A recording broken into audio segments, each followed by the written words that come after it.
Oke, baik. Assalamualaikum warahmatullahi wabarakatuh. Selamat siang semuanya. Selamat datang di Composing Corner. Ini adalah writing workshop dan pada kesempatan kali ini kita mengangkat tema tentang research proposal ya. Ini yang kedua dari rangkaian dua kegiatan yang kemarinnya khusus untuk research proposal PhD barang Abang GT sudah berlangsung, sudah ada rekamannya, bisa dicek kalau kemarin terlambat ikut. Dan sekarang kita beralih ke riset proposal khususnya untuk penelitian Bima. Ya, I know ini sangat segmented ya. Jadi mungkin ah, gimana ya? Bisa jadi berlaku ataupun tidak berlaku kalau dari teman-teman yang di luar akademisi. Tapi menurut saya sih ilmunya sih bakalan universal ya. Jadi tidak ada salahnya walaupun teman-teman bukan berasal dari background akademisi kayak Bapak Ibu dosen itu, tapi menurut saya ilmunya bakalan tetap practical, applicable buat semua yang mau menuliskan riset proposal. Nanti kita lihat. Dan kenapa kita bedakan kembali PhD yang ini penelitian Bima karena kami yakin pasti semuanya tuh punya konteks masing-masing gitu ya, tujuannya masing-masing. Makanya memang harus dibedakan. Walaupun terkadang kita percaya itu universal, tapi terkadang kita juga perlu percaya bahwa semua hal tuh dia punya konteksnya masing-masing dan memang harus ada pembedanya. Dan untuk hari ini terima kasih sekali sama Kak Titin ya. Selamat datang Kak Titin. Gimana kabarnya? Alhamdulillah sehat. Oke, Kak Titin ini adalah dosen dari Univas Merotai, Universitas Pasifik Merotai, yang sekarang sedang belajar ya, sedang S3 di IPB dengan beasiswa LPDP. Perlu atau tidak sebutkan? Sebutkanlah ya, dengan beasiswa Ya. LPDP. Oke, terima kasih sekali sudah meluangkan waktunya, walaupun kemarin kayaknya saya cek Instagramnya baru dari ini ya, Tanah Suci ya, baru dari umroh menyempatkan sekali. Tapi kemarin kita tektokannya sebelum ini segala macam janjian itu saya belum tahu itu mau ke sana. Sudah fix, ya tiba-tiba ke sana. Terus tiba-tiba udah balik. Wow, sangat padat merayap sekali jadwalnya. Tapi luar biasa sekali. Terima kasih sudah mau meluangkan waktu dan berbagi ilmu bersama Composing Corner.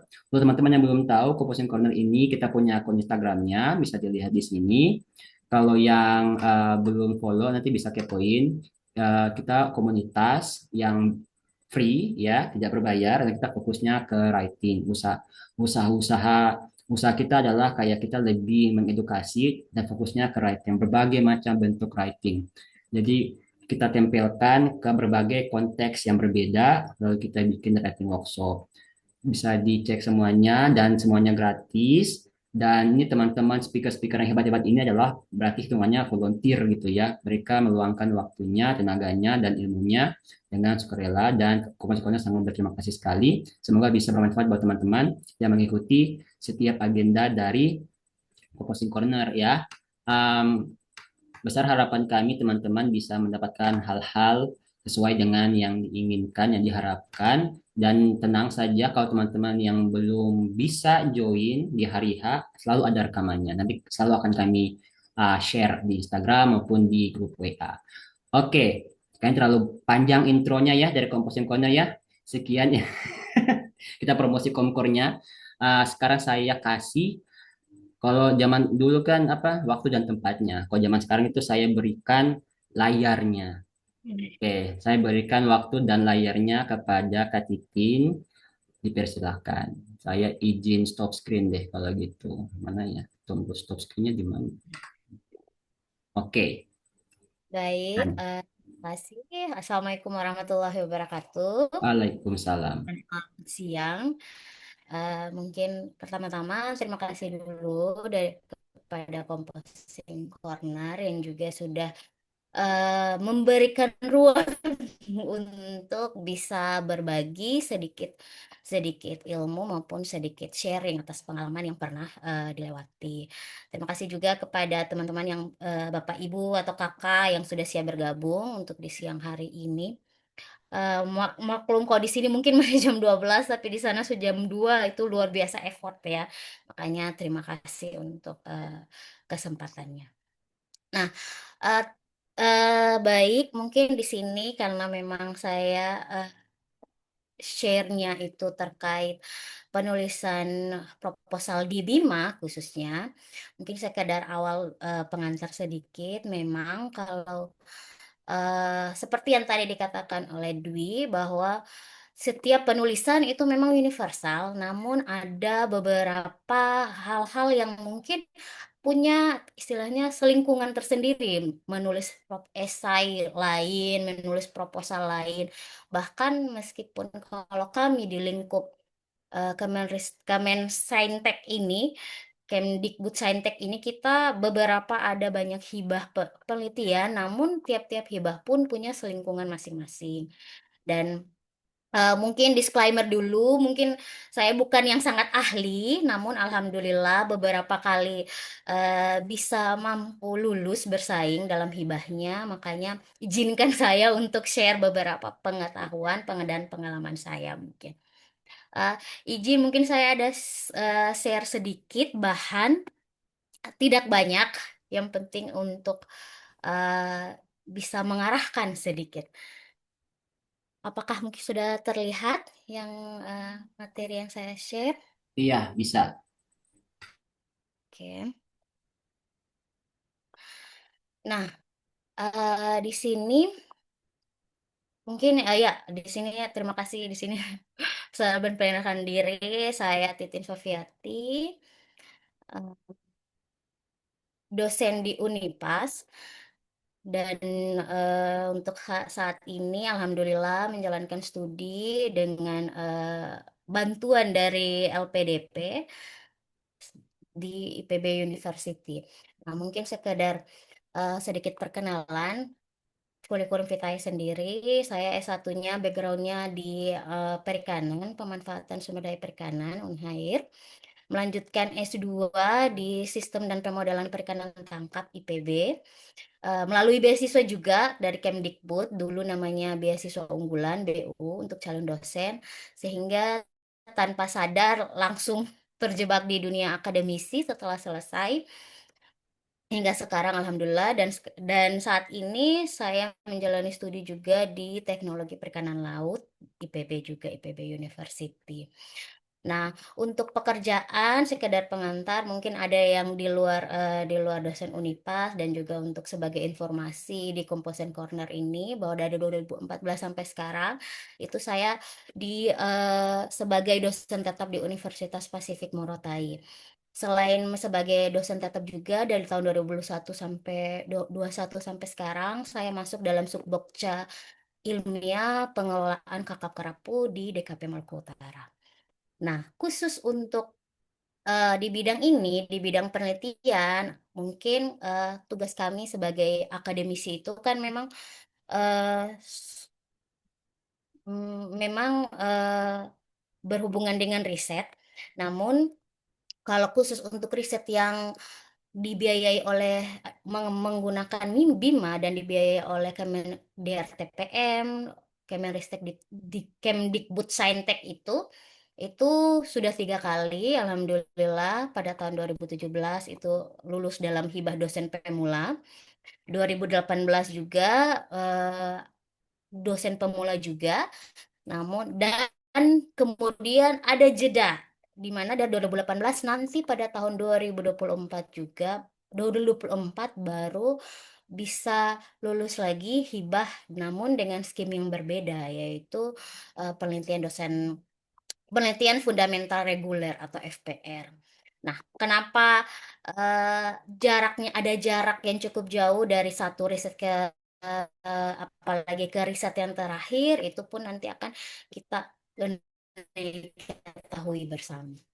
Nah, mungkin yang pertama, yang paling umum yang kita harus perhatikan bahwa dalam penulisan proposal di sini saya mencantumkan ada empat empat empat hal yang harus benar-benar kita perhatikan secara panduan.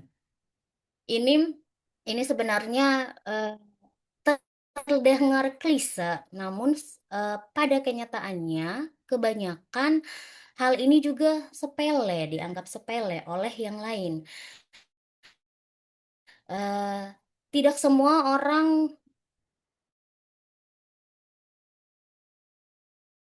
yang luar biasa. Kenapa? Karena bisa dikatakan mungkin kalau sekarang saya melihat panduan yang terbaru di 2025 itu hanya 69 halaman jumlahnya ya. Namun jika kita bandingkan dengan tahun-tahun sebelumnya, jumlah file panduan itu yang harus kita perhatikan, kita baca itu sampai ratusan halaman dan memang itu butuh effort. Namun eh, ini penting.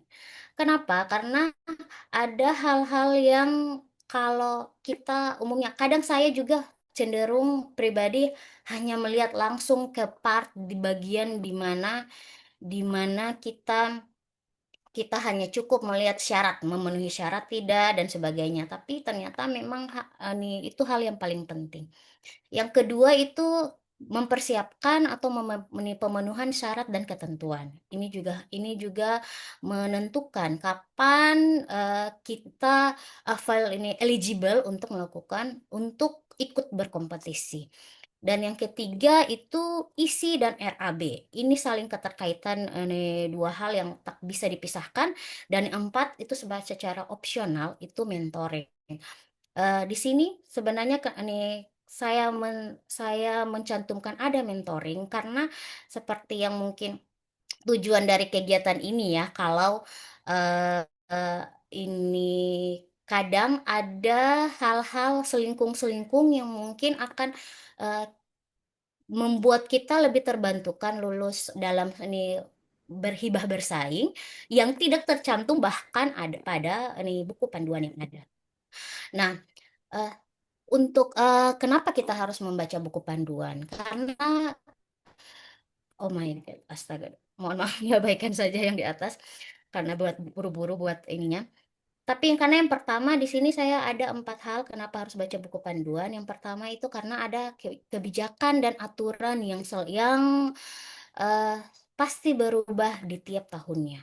Sehingga meskipun kita sudah menguasai buku panduan sebelumnya atau kita sudah paham nih, oh iya untuk misalkan untuk dosen pemula itu minimal jabatan fungsionalnya asisten ahli misalkan ini tidak perlu ada syarat skor Sinta misalkan.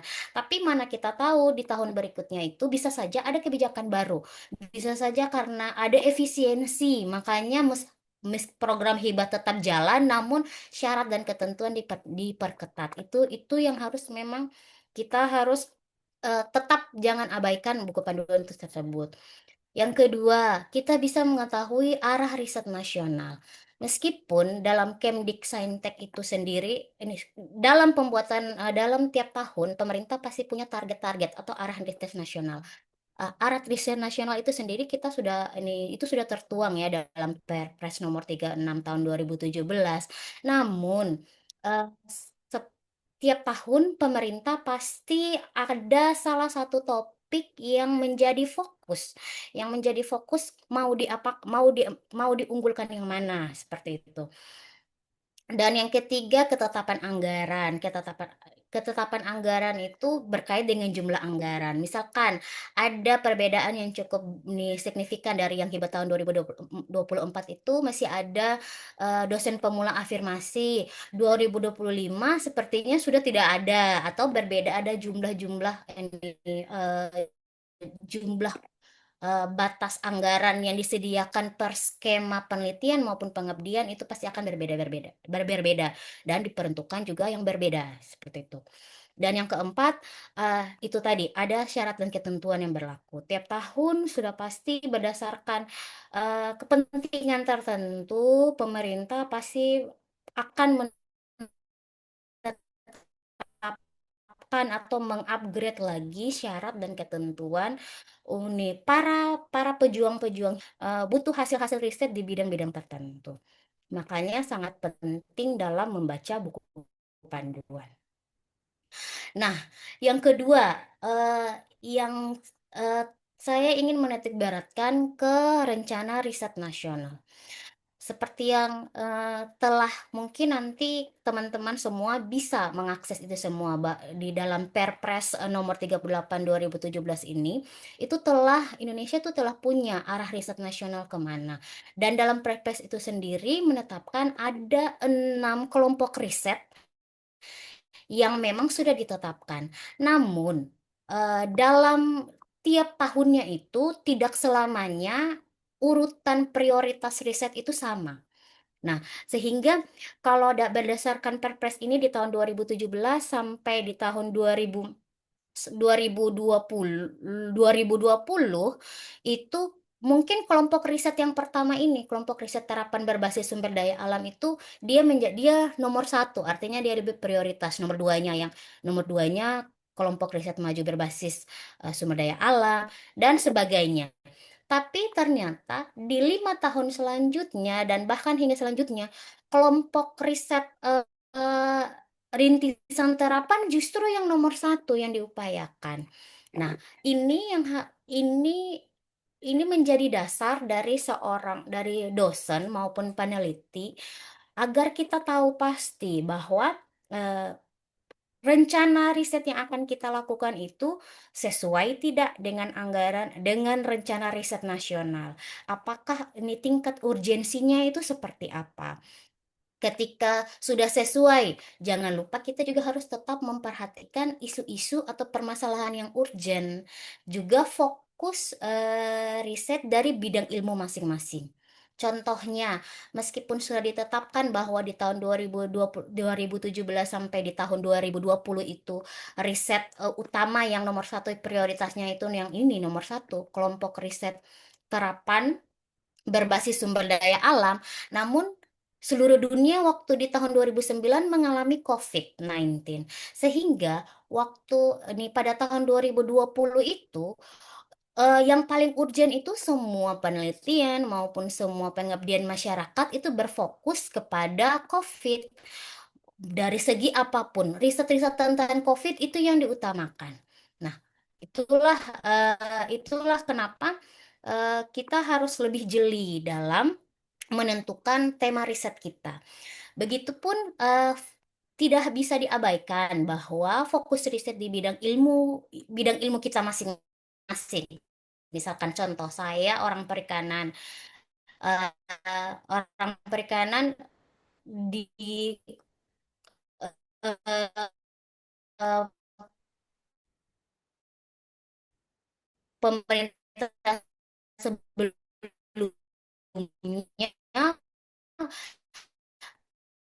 pada tahun ini 2001 kan blue economy penelitian ini situ artinya mengerti kalau di blue economy contohnya kemarin waktu 2024 karena riset saya itu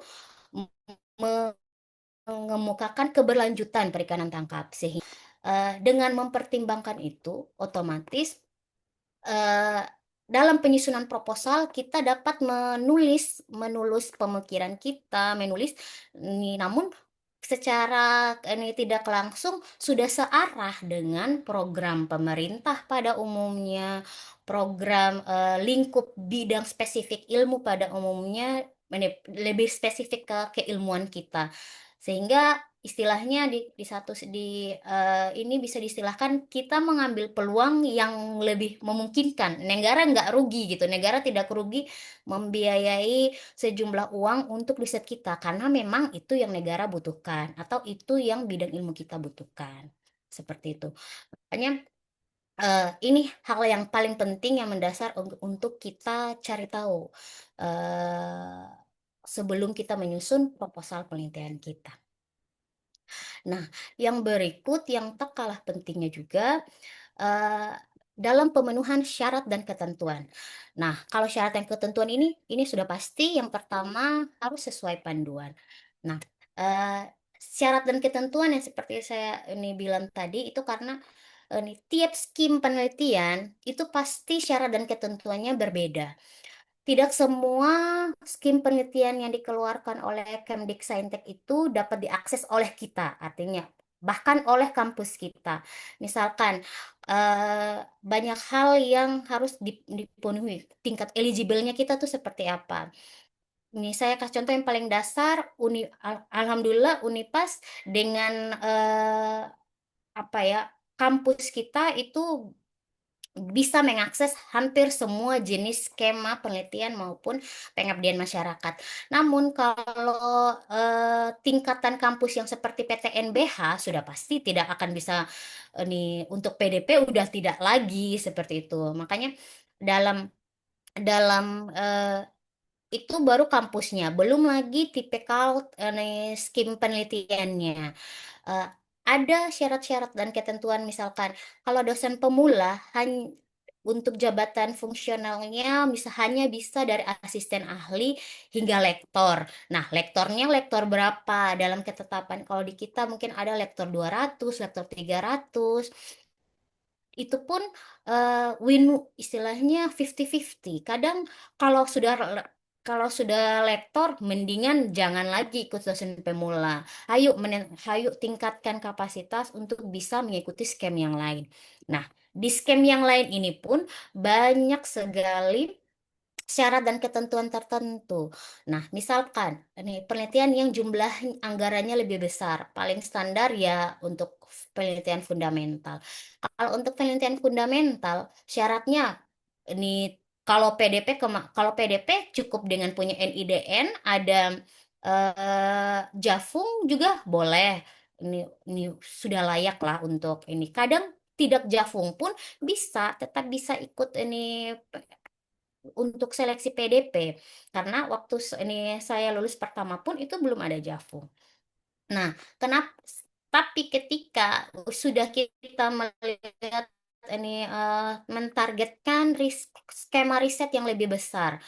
Nah, contoh yang paling di atas PDP itu ada fundamental. Fundamental itu syaratnya selain sudah punya Jafung, Jafungnya juga ditetapkan harus sudah lektor. Oke, kalau kita sudah memenuhi lektor, ternyata ada ketentuan lain lagi. Harus punya skor Sinta sekian-sekian. Untuk yang saintek itu skor Sinta untuk nilai overallnya 300 misalkan. Itu 300. Kalau yang sosial hanya 100 itu sudah cukup. Oke, dua hal ini untuk kita bisa bisa eligible sampai ke situ otomatis butuh effort.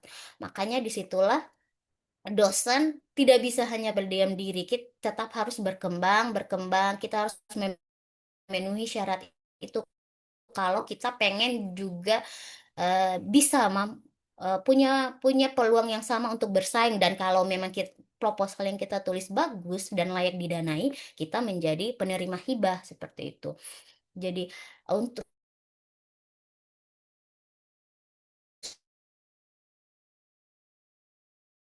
sedangkan untuk kalau kita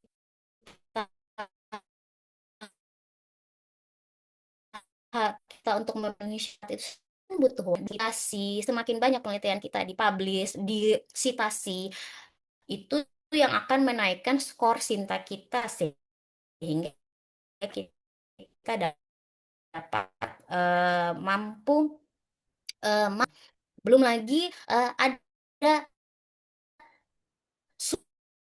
sudah segitu sudah yang ini tambahan yang lain misalkan kalau PDP tiap riset kan itu kita ada tim ya dan untuk ini syarat anggota timnya pun ditentukan. Nah, misalkan kalau ini fundamental syarat ketua sudah pasti ya yang dua pertama. Namun salah satu anggota kita juga harus memenuhi syarat sebagai ketua. Nah, di sini yang memang Mmm, ini bukti nyata bahwa dalam meniti karir sebagai seorang akademisi itu tidak bisa sendiri. Kita harus berproses berkembang itu harus bersama-sama dengan lingkungan yang juga harus sama berkembang karena eh, ini memang ini ada syarat dan ketentuan gitu. Dan itu memang sudah harusnya seperti itu karena bisa dikatakan ketika eh, jangankan agenda riset nasional. Di sini saya ada masuk informasi tambahan di sini bahwa topik penelitian kita pun harus sinergi dari ini button up. penelitian kita harus ada punya roadmap tersendiri untuk peneliti. Harus sesuai dengan roadmap yang ada di program studi. Harus sesuai dengan roadmap yang ada di fakultas dan bahkan harus sesuai dengan rencana induk penelitian institusi. Makanya ini karena dia dari atas bahkan sampai ke ini dari atas sampai ke bawah itu atau mau bottom up atau top down itu semua harus sinergi dan itu eh, yang memang kerja keras ya kalau untuk kita ini akademisi secara umum. Memang semua itu harus kerjasamanya harus tim, harus ditentukan dengan matang-matang sehingga itu menjadi penilaian tertentu ketika kita mampu mengajukan suatu riset yang sistematis, sistematis dari personal kita bahkan bisa ini dia sejalan hingga sampai kayak sesuai dengan agenda riset nah ini nasional itu sendiri. Nah, selain sesuai panduan dan juga ini sudah pasti sesuai jenjangnya. Karena yang tadi saya sudah singgung, ada berbagai klaster kampus, ada Jafung, ada Skorsinta, itu yang bahkan ini membuat kita peluang ikut yang mana-mana seperti itu. Dan ini tidak boleh diabaikan juga. Dan memang konsisten lebih ke konsisten dari awal dari semua lini seperti itu. Nah, ada hal nih yang harus diperhatikan juga. Mohon maaf di sini ini bukan untuk mengajarkan bagaimana menulis proposal atau RAB, namun saya hanya ingin menceritakan bahwa dalam bahkan hingga isi proposalnya, selain tadi ketika dalam kita merancang riset sudah harus sesuai dengan roadmap penelitian kita, bahkan kita bawa sampai ke atas agini sesuai dengan agenda riset nasional. Kita juga dalam menulis isinya itu harus sinkron. Di sini yang saya ingin menitip bold line-nya itu isi dan RAB dari proposal yang kita tulis itu harus sinkron. Kena sinkronnya eh, hal pertama yang harus kita perhatikan dalam penulisan, oke, dalam penulisan penulisan itu sudah pasti ada dalam panduan ya. Nah, sinkronnya itu harus ke RAB. Nah, kalau RAB rencana anggaran kita pun yang sering diabaikan, kadang, mohon maaf, ini juga ini berdasarkan pengalaman ya. Saya juga dulu waktu masih menulis ini PDP itu sendiri mendetailkan isi RAB itu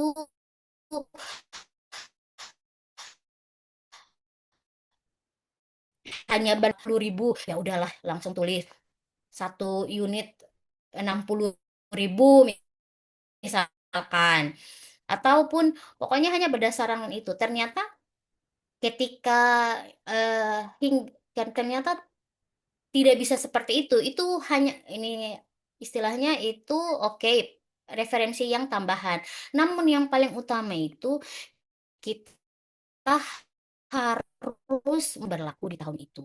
Artinya standar kita dalam penentuan harga pun itu harus sesuai dengan SBM. Misalkan pemerintah provinsi punya SBM dan SPK sendiri, berapa harga-harga atau berapa tarif-tarif yang harus kita masuk, harus berdasarkan itu. Kalau tidak pun kita harus punya paling tidak ada SBM SBK yang secara nasional ada itu ada.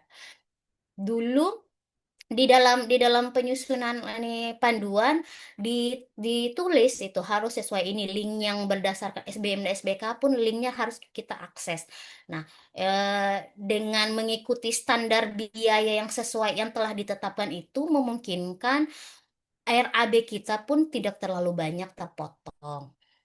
Nah, yang saya maksudkan isi harus juga sinkron dengan RAB itu karena em, dalam riset itu kan sudah pasti tim penelitinya ada.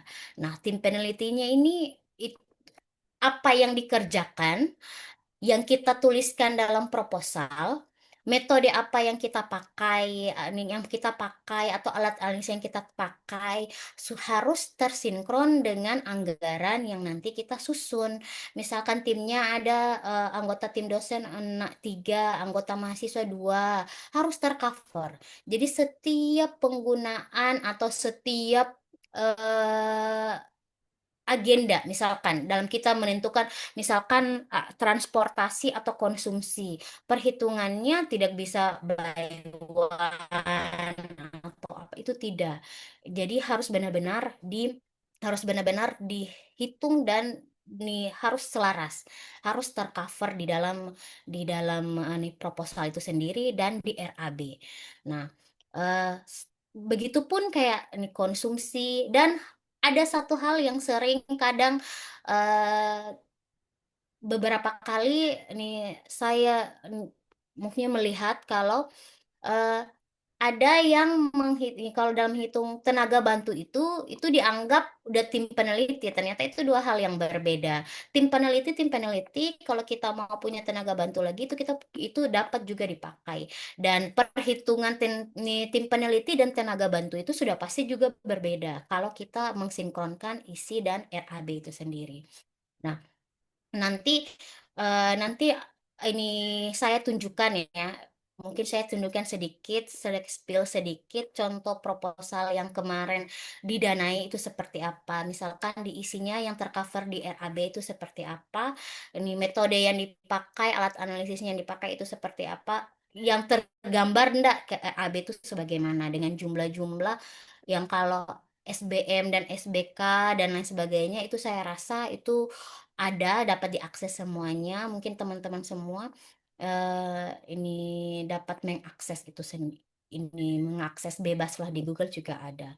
Nah, mungkin kalau kalau memungkinkan pun misalkan dari Dwi dari Corner yang mungkin punya proposal kemarin, mungkin ini tidak dengan sisa waktu saya juga bisa mencoba melihat apakah sudah sesuai dengan ciri-ciri khas yang proposal yang memungkinkan untuk lulus, dan yang tidak itu juga tidak apa-apa nanti di-share. Mungkin ini saja sih yang bisa saya ada penting yang lebih mudahnya bisa langsung kayak contoh saja kali ya. Lebih contoh proposalnya bagaimana, dan ada yang seperti saya bilang tadi bahwa ada ciri-ciri khas tertentu proposal yang nih, lulus hibah karena mungkin sudah umum ya bahwa ada aturan-aturan yang tertulis dan ada yang hanya tersirat. Dan yang tersirat itu pun yang itu eh, dia diperoleh bukan berdasarkan yang wajib, namun ada sharing-sharing atau bahkan workshop-workshop sebelumnya yang by personal. Makanya kalau kami sebelum-sebelumnya itu pernah ada pelatihan yang khusus dikasih dari asesor, sehingga eh, istilahnya kami menyusun, ini saya dan beberapa teman itu diarahkan menyusun proposal by POV-nya reviewer, sehingga kalau kita ini istilahnya gini, kita punya panduan, kita bisa menulis semuanya sesuai dengan panduan, namun yang periksa ini kan reviewer. Nah, bagaimana POV reviewer ini melihat proposal kita, suka enggak? Apakah udah ini kalau secara detail mungkin oke, tapi kan ada hal-hal tertentu yang hanya diketahui oleh reviewer saja. Nah, mungkin ilmu-ilmu itu yang memang tidak kita dapat, kalau saya pribadi tidak saya dapat melalui panduan, namun melalui diskusi-diskusi, melalui workshop-workshop di tempat yang lain, dan bahkan melalui eh, ini mentoring-mentoring sebelumnya seperti itu. Mungkin kalau untuk ini hanya untuk slide-nya segitu saja. Mungkin saya izin. Mungkin ada yang ingin bertanya dulu atau saya langsung share contoh proposalnya seperti apa, mungkin Dwi seperti apa kira-kira? Iya, Kak Titin, boleh kalau mau spill yang lolos 3 kali ini.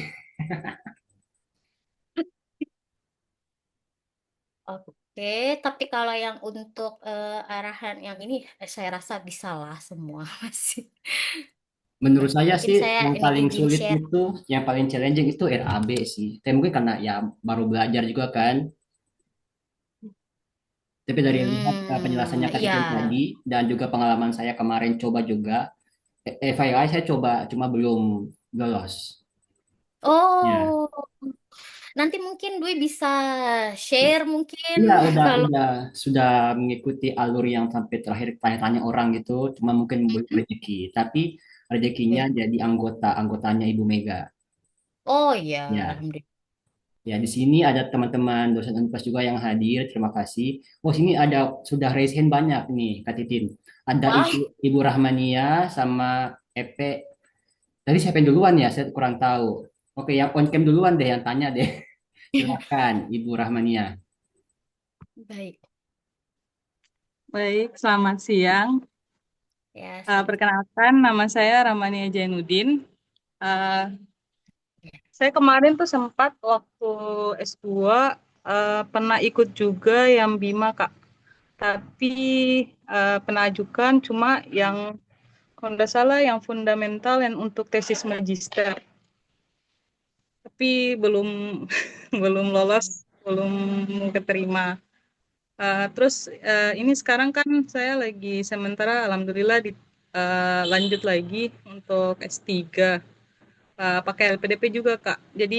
Oh, sama-sama. Uh, jadi yang mau saya tanyakan kalau saya kalau untuk S3 tuh apakah ada yang kayak kemarin yang kayak untuk magister yang untuk tesis yang magister tesis itu juga ada ya untuk S3 yang dari proposal BIMA. Terus kalau seandainya kita dapat pendanaan dari BIMA ini, itu nggak apa-apa ya kalau kayak kita dari LPDP terus dapat BIMA juga. Terus saya mau minta tipsnya juga Kak. Soalnya saya agak kesusahan kemarin waktu penyusunan di bagian apa ya di bawahnya pendahuluan kalau nggak salah eh, yang bagian keduanya kebaharuan atau apa ya Kak? Kayak semacam tinjauan pustaka, saya lupa namanya. Dia kayak Hmm. semacam tinjauan pustaka yang di bawah latar belakang itu. Jadi kayak dijelaskan latar belakang sama kebaharuannya.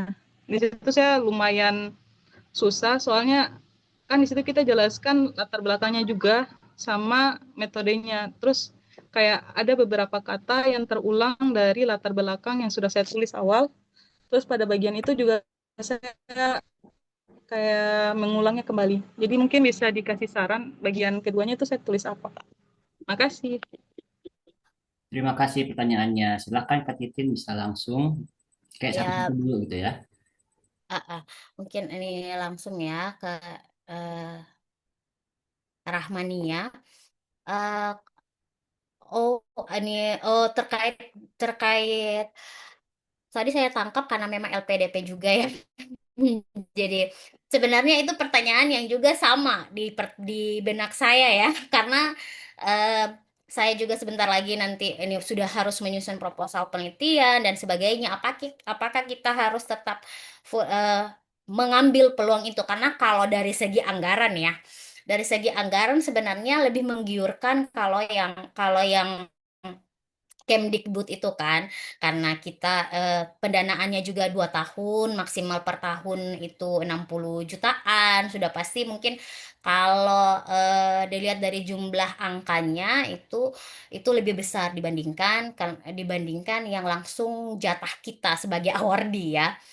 Namun kalau menurut saya sih sebenarnya dalam penyusunan untuk skema itu tetap ada, tiap tahunnya tetap ada, tetapi eh, yang mengusulkan kan bukan dari kita. Dalam pengusulannya itu justru dari dosen pembimbing kita dan kitanya yang anggotanya. Karena kita dalam studi kan tercatat sedang tidak aktif ya.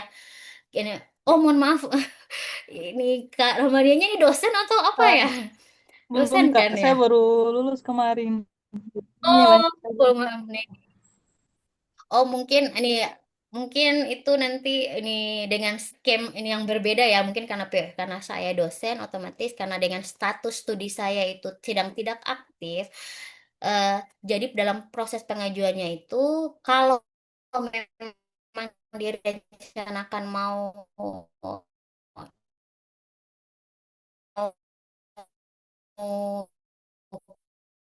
kita rencanakan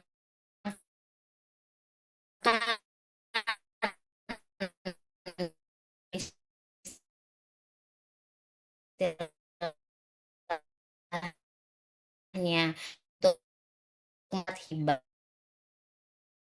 pemilihan kita itu ya, dan eh, ini pribadi kalau dari tidak bisa ya, itu kan tidak bisa, cuman masing-masing ya. Saya tidak bisa langsung bilang oh tidak bisa, oh bisa dan sebagainya begitu. Itu bukan kapasitas saya. Namun kalau untuk skemanya tahu prosedurnya. Nah, tinggal ini ya ikut atau tidak. Dan apa ada sebentar saya langsung contohkan saja. Saya izin share screen. Nah, mungkin yang kakak maksud itu, bentar ya.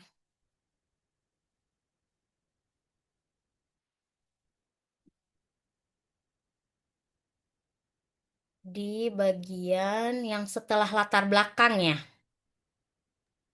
Nah, Iya, Kak. kalau Setelah yang latar di belakang. iya, karena kalau di bagian latar belakang itu partnya kan memang latar belakang, pendekatan masalahnya apa, dan yang berikutnya itu kalau di ini proposal yang saya ajukan itu kan masukkan state of the art. Nah, ini Nah, Kak di yang state of ada aja, Kak. Yang saya bingung. iya.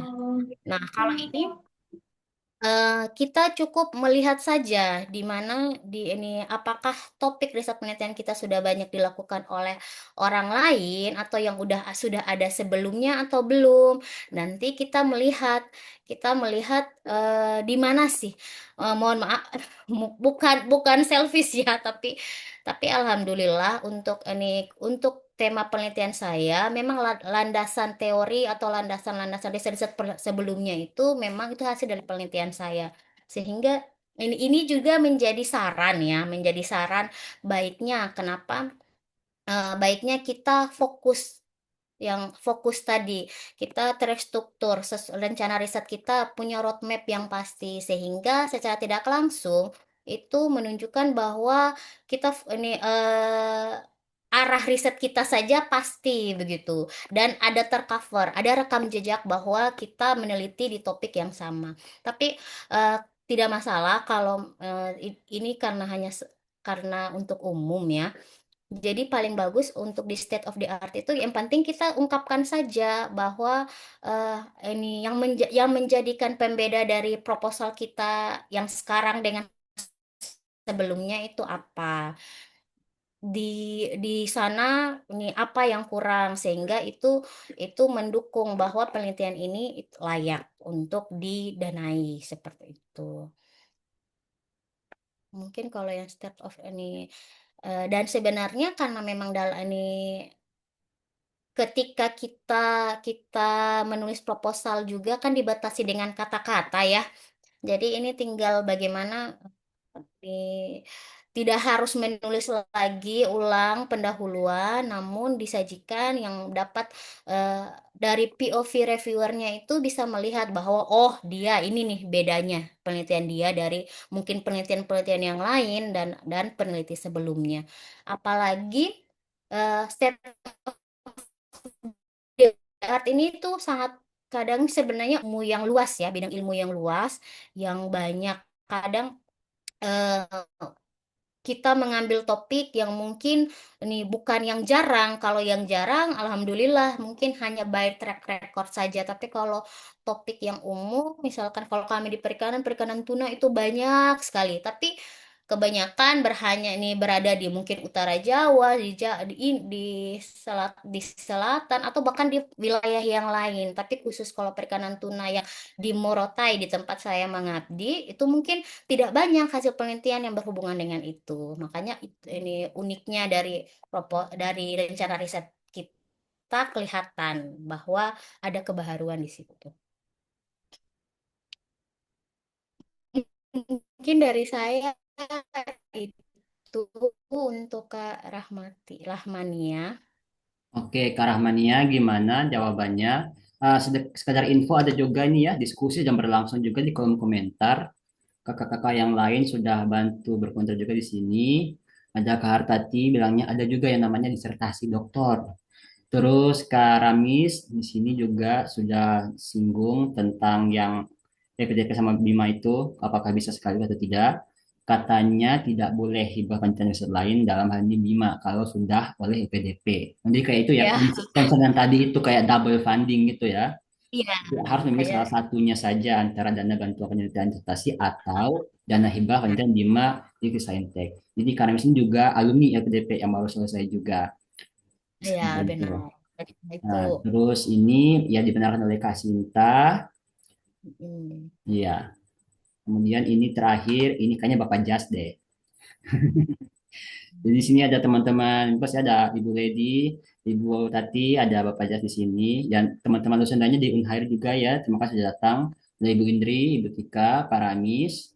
Sekarang kita kalau sudah cukup ya diskusi tentang pertanyaan dari Kak Rahmania, kita bisa lanjut ke Ibu Endang.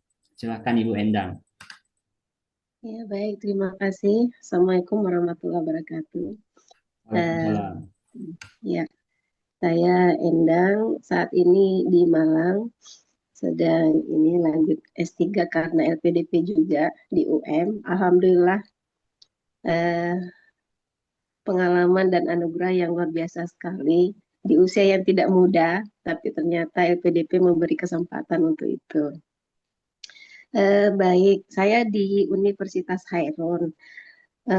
Baru kisaran 5 tahunan ini jadi dosen, tapi saya sebenarnya pengalihannya sebelumnya dari guru itu. Nah, saya sudah pernah terlibat dalam pengerjaan penelitian tingkat fakultas dan universitas, tapi saat itu saya masih asisten ahli dan tetap statusnya sebagai anggota karena ada ketentuan tersendiri kan untuk menjadi ketua. Lalu untuk Bima pernah sekali mengajukan lewat dosen pemula itu tapi tidak berhasil. Nah, yang menjadi kegalauan saya sebenarnya adalah kebidangan saya itu khusus di ilmu pendidikan.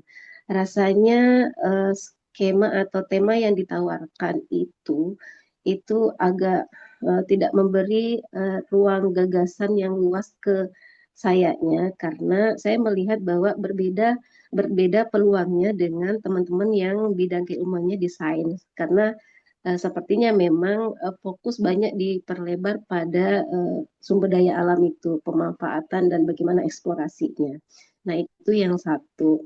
Sehingga terkadang itu agak sedikit menciutkan nyali saya, kira-kira ide yang urgent, yang menjadi kebutuhan itu seperti apa, yang sebenarnya secara subjektif menurut saya itu sudah menjadi sesuatu yang dibutuhkan di daerah, tapi ternyata mungkin bisa saja review dari pusat dianggap itu hal yang sudah konvensional.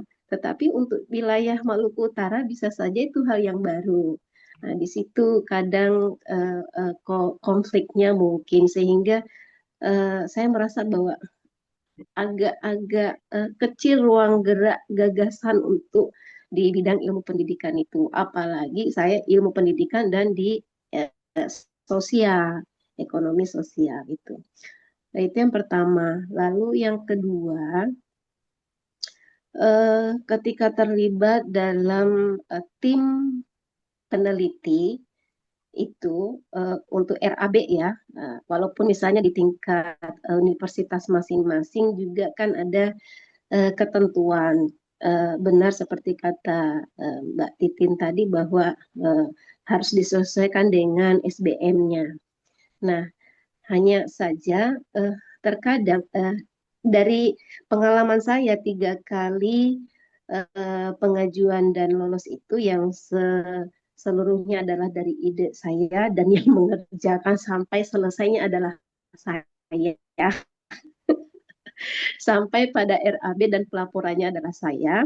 Nah, tentu saya harus buat sesuai dengan aturannya ya kan. Tapi ketika pada praktiknya ada gesekan sedikit, kadang ketidaksesuaian antara apa yang saya ingin terapkan dengan yang ketua tim inginkan, bahwa RAB itu hanya formalitas. Nah, itu yang agak menyentil nurani, apa ya, bukan nurani sih, hati kecil saya. Apakah memang seperti itu? Apakah kita harus markup biaya anggaran dan sebagainya di RAB itu? Saya ingin menggunakan anggaran itu sesuai dengan kebutuhan, sesuai dengan yang saya buat itu, tetapi dimintalah, disarankan untuk dibuat seolah-olah sudah terpenuhi semua itu. Nah, bukan so idealis atau apa ya, tapi kan peruntukannya itu kan memang kita ingin agar anggaran itu berdampak. Selama ini penelitian yang apa istilahnya, proposal yang saya ajukan itu selalu pada pendampingan ke guru. Jadi kan memang harus memang intens, bukan hanya saat datang dan selesainya kita kita kita mendampingi mereka, tetapi sesuai dengan RAB yang kita tentukan, yang kita buatkan itu, yang kita susun, sampai beberapa kali pertemuan, sampai kemudian konsumsi dan sebagainya, hal-hal teknis tadi, termasuk pengolah data dan sebagainya. Dan memang betul kita harus mengikuti sesuai dengan apa namanya, ketentuannya lah yang sudah dibuat. Nah, itu hal kedua yang di teknisnya yang saya temui, sehingga kemudian agak kembali lagi membuat saya berpikir lagi untuk tidak membuat saya lagi untuk bersemangat untuk mengikuti PKUPT itu. Itu yang hal kedua. Lalu yang ketiga tadi, dan ini menjadi satu kesyukuran, apa tadi, composing corner ya, dengan adanya forum ini, ada komunitas ini, saya rasa ini menjawab juga satu kesulitan problem yang saya temui terkadang. Sesama teman di universitas yang sama saja agak susah berbagi tentang pengalamannya, karena masih ada sih muncul penasaran untuk bisa, insya Allah kalau selesai nanti, untuk tembus di BIMA, ingin mengajukan lagi. Karena kayaknya tingkat kesulitannya lebih lebih tinggi di situ, dan satu kepuasan tersendiri ketika misalnya mampu goal di situ. Nah, saya berharapnya bahwa ini akan panjang usianya, komunitas ini akan selamanya ada, sehingga saya bisa meminta bantuan dan bisa teman-teman yang seperti Mbak Titin yang sudah punya pengalaman beberapa kali tembus di BIMA itu bisa dibagi. Itu saya rasa, dan terima kasih.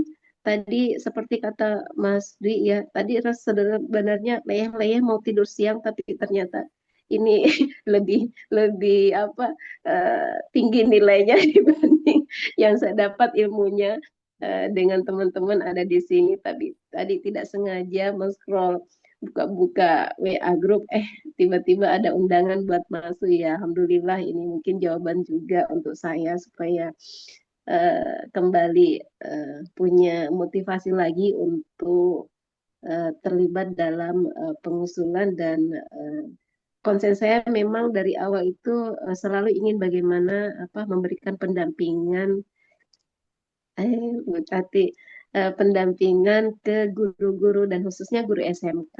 Dan saya pun sangat luar biasa anugerah ini tergabung dalam LPDP Maluku Utara, Garuda Maluku Utara, karena sinergi dan kolaborasi itu memang sangat-sangat saya butuhkan. Saya merasa selama ini bahwa saya sendiri, tapi ternyata alhamdulillah dengan teman-teman yang masih muda-muda ini, insya Allah nanti kita bisa berkolaborasi untuk melakukan banyak hal di daerah kita. Terima kasih Mas Dwi dan Mbak Titin untuk sharingnya. Dan salam buat teman-teman yang lain, salam kenal.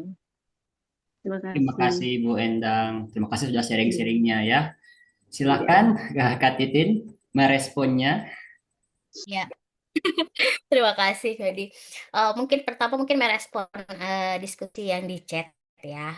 Pertama, eh, saya mengatakan bahwa ada riset dan sebagainya bukan berarti menyuruh ya, karena saya juga awardi, disclaimer saja bahwa karena ini forumnya umum, jadi saya bilang ini menginformasikan kalau memang ada hibah disertasi doktor dan yang mengajukannya itu bukan kita secara pribadi, namun pembimbing kita itu.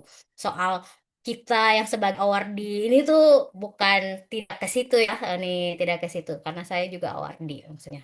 Ini hanya sharing yang di awal. Oke, itu ya yang disclaimer yang pertama. Nah, Bu Endang, ya ampun ibu harus semangat. Tahun 2025 itu di Unipas Morotai penerima hibah terbesar dari pendidikan fundamental dengan jumlah juga terbesar 145 juta sekian lah atau pokoknya di atas 140 sekian, hanya dipotong sedikit saja oleh ini pemerintah istilahnya oleh ini Bima ya dari anggaran RAB yang 150 juta. Jadi sebenarnya eh, tidak ada tidak ada eh, tidak ada yang bilang memang benar ini memang benar bahwa ada prioritas tertentu dalam dalam ketika pemerintah memberi biaya. Ini mungkin ibu sebagai awardi juga tahu kan kalau di awardi ada yang termaksud STEM, ada yang termaksud non STEM kalau di LPDP kan. Tapi itu tidak ini jangan jadikan sebagai untuk menurunkan semangat karena tetap saja ketika kita di bidang ilmu apapun concern kita tetap akan ada, permasalahan yang dihadapi tetap akan ada problem, dan itu yang ini problem solving yang akan kita tawarkan pun tetap akan ada, tidak terbatas ya ibu, jadi ibu harus tetap semangat pokoknya. Eh, Intinya ketika eh, kita punya ide-ide brilian dan kembali lagi kita menulis sesuai dengan panduan dan sesuai dengan mungkin selingkung atau tips-tips yang eh, yang khusus mungkin dari sebelum-sebelumnya diikuti, dan mungkin ketika usaha itu sudah dilakukan kalau belum lolos berarti mungkin belum rezeki saja, itulah Bu, tapi jangan pernah putus semangat. Karena jujur, saya sendiri pun hingga detik ini beberapa kali mencoba mengikuti hibah yang pengabdian pun belum berhasil, Ibu. Tapi jadi kalau untuk menulis jangan pernah merasa bahwa ilmu kita itu tidak terlalu fokus atau apa, itu jangan, tetap fokus saja dengan tadi tetap memperhatikan ketentuan-ketentuan dan yang berlaku. Sebenarnya soal disiplin ilmu, apalagi sekarang Kemdiksainteknya kan lebih mengarah ke Kemdiksaintek berdampak. Kita mungkin lebih ini istilahnya kalau untuk koreksi untuk diri kita ya, untuk saya juga pribadi, untuk kita semua, bahwa ini tinggal bagaimana kita istilahnya memvisualisasikan rencana riset kita apa, namun kita istilahnya lebih melihat sesuai dengan itu tadi. Eh, Kalau memang pendidikan, tapi lihat topik yang lagi in sekarang apa gitu. Misalkan kalau sekarang banyak orang yang tentang mental health, bagaimana orang pendidikan melihat mental health itu seperti apa? Kan ada concern-concern tertentu yang sebenarnya dari bidang ilmu masing-masing mampu masuk sampai ke situ misalkan. Apalagi pendidikan, oh pendidikan bisa di mana saja. Ini pengalaman seperti kayak teman teman kami, teman dosen juga yang lagi riset, dia orang pendidikan bahasa Indonesia, namun yang dia ambil itu bagaimana Gen Z melihat mengolah TikTok, itu hal-hal yang pokoknya kayaknya tinggal kita sendiri yang penting jangan putus semangat dulu ibu, jangan dulu putus semangat karena sebenarnya terbuka, namanya hibah itu sebenarnya terbuka. Ini tinggal kita saja yang harus ini mau tidak mau ya. Itu juga yang saya rasakan misalkan kayak sekarang mungkin nih zaman berubah ya. Pola pikir juga tetap akan harus berubah. Anak milenial kuliah S3 bareng Gen Z kan pusing ya kalau saya yang saya hadapi sekarang misalkan.